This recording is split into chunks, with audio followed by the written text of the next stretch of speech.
Don't sweat it. Welcome to our channel. Today we're diving into the world of hot water heaters. That's right, no cold showers here, folks. Whether you're upgrading or replacing your current system, it's essential to know your options.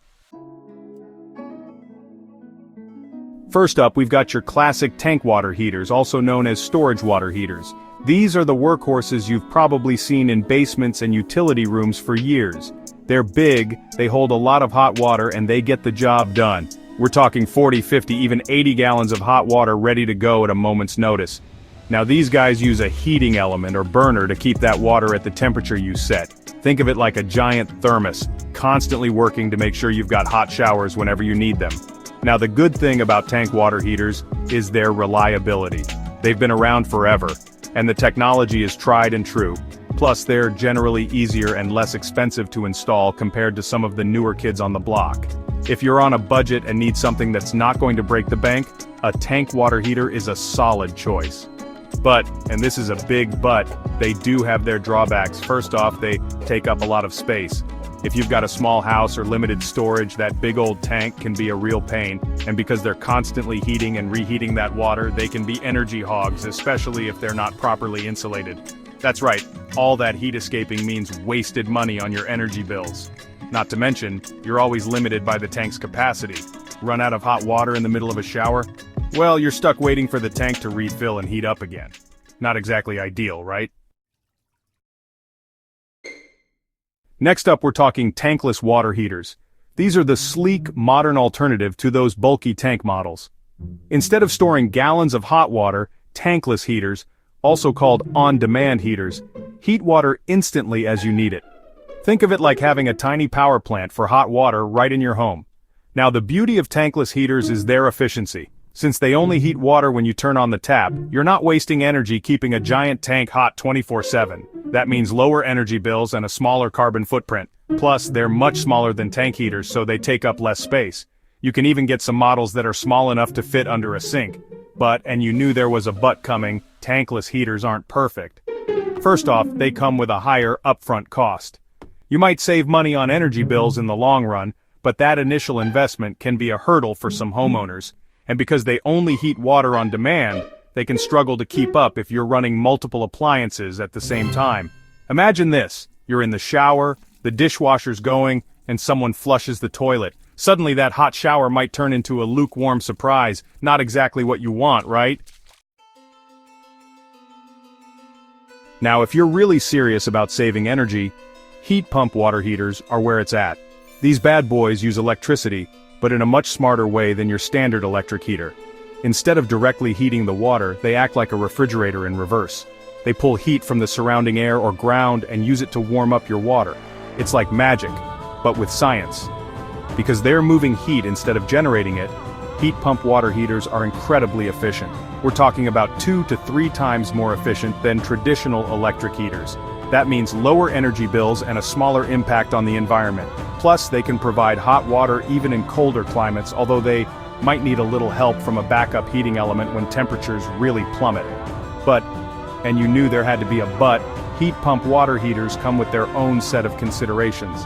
First off, they have a higher upfront cost compared to standard electric or gas heaters. You're paying for that energy efficiency, folks. And because they extract heat from the surrounding air, they work best in moderate climates. If you live in an area with super cold winters, you might not get the same level of efficiency. Plus, they require proper ventilation and space for airflow, so installation can be a bit more complex. Chapter 4. Solar water heaters, harnessing the power of the sun. Alright, let's talk about solar water heaters. These are the eco-warriors of the water heating world. They use the sun's energy to heat your water, which means free hot showers, at least when the sun's cooperating.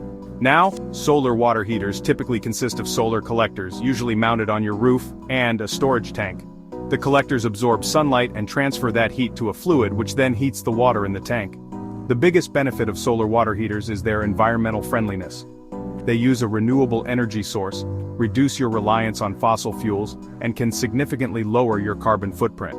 Plus, they can drastically reduce your energy bills, especially in sunny climates. Imagine free hot water courtesy of Mother Nature. But, and you knew there was a but coming, solar water heaters aren't for everyone. First off, they come with a hefty upfront cost. We're talking about a significant investment compared to traditional water heaters, and because they rely on the sun, their effectiveness depends on your climate and the amount of sunlight you get. If you live in a cloudy area or have a lot of shade on your roof, solar might not be the best option. Plus, they require roof space for the solar collectors. So you need to make sure your roof is structurally sound and properly oriented. Chapter 5. Condensing water heaters. Squeezing out every bit of efficiency. Now, if you're looking for a gas-powered water heater that's more efficient than your standard tank model, then condensing water heaters are worth considering. These clever units are like the overachievers of the gas water heater world. They extract more heat from the combustion process, which means less energy wasted and lower operating costs. Here's how they work. Instead of venting hot exhaust gases directly outside, condensing water heaters use those gases to preheat the incoming cold water. It's like giving your water heater a head start, so it doesn't have to work as hard to bring the water up to temperature. This clever heat exchange process can significantly boost the heater's efficiency, saving you money on your gas bill in the long run. But, and you knew there had to be a but, condensing water heaters do come with a few caveats. First off, they typically have a higher upfront cost compared to standard tank water heaters. You're paying for that extra efficiency, folks. And because they produce condensate, which is essentially water vapor that condenses back into liquid, they require a condensate drain. That means you'll need to have a suitable drain location nearby, which might involve some additional plumbing work. Chapter 6. Indirect water heaters. Teaming up for efficiency. Now let's talk about indirect water heaters. These are the team players of the water heating world.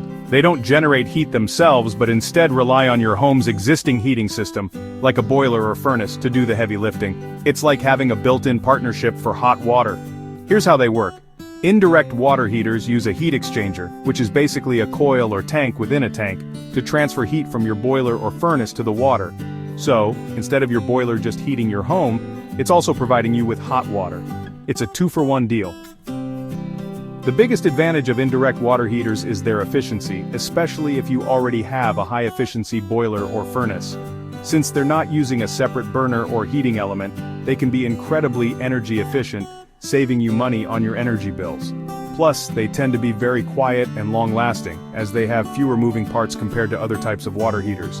But, and you knew there had to be a but, indirect water heaters aren't for everyone. First off, they require a compatible heating system. If you don't already have a boiler or furnace, installing one just for an indirect water heater might not be cost-effective. And because they rely on your home's heating system, their performance can be affected by the efficiency and capacity of that system. Chapter 7. Point of use. Water heaters, hot water where you need it. Finally, let's talk about point-of-use water heaters. These are the specialists of the water heating world, designed to provide hot water to a specific location like a sink, shower, or dishwasher. They're like having a dedicated hot water source for your most used fixtures. Point-of-use water heaters come in various sizes and fuel types, including electric, gas, and propane. They're typically installed near the point of use, which minimizes heat loss and reduces wait times for hot water. Imagine turning on the tap and getting instant hot water without having to wait for water to travel from a central heater. It's like having hot water on demand, exactly where you need it. The biggest advantage of point-of-use water heaters is their efficiency for specific applications. Since they're only heating small amounts of water at a time, they can be very energy efficient, especially if you don't need a constant supply of hot water throughout your home. Plus, they're compact and easy to install, making them a great option for under-sink installations or for adding hot water to a remote location. But, and you knew there had to be a but, point-of-use water heaters aren't a one-size-fits-all solution. They're best suited for single-use applications and might not be practical for whole-house hot water needs. If you have a large family or frequently use multiple hot water fixtures simultaneously, a point-of-use heater might not be able to keep up with the demand. Chapter 8. Choosing the right water heater. No more cold showers. So, there you have it, folks. A crash course in the wonderful world of water heaters. Remember, choosing the right water heater is about finding the best fit for your home, your needs, and your budget. Don't just go with the cheapest option or the one your contractor recommends without doing your research. Take the time to assess your hot water usage, consider your energy efficiency goals, and factor in the installation costs and potential maintenance requirements. A little bit of planning and research up front can save you a lot of headaches and cold showers in the long run. Thanks for watching. We hope this guide helps you choose the best hot water heater for your home. Don't forget to like, subscribe, and hit the bell icon for more informative videos. See you next time.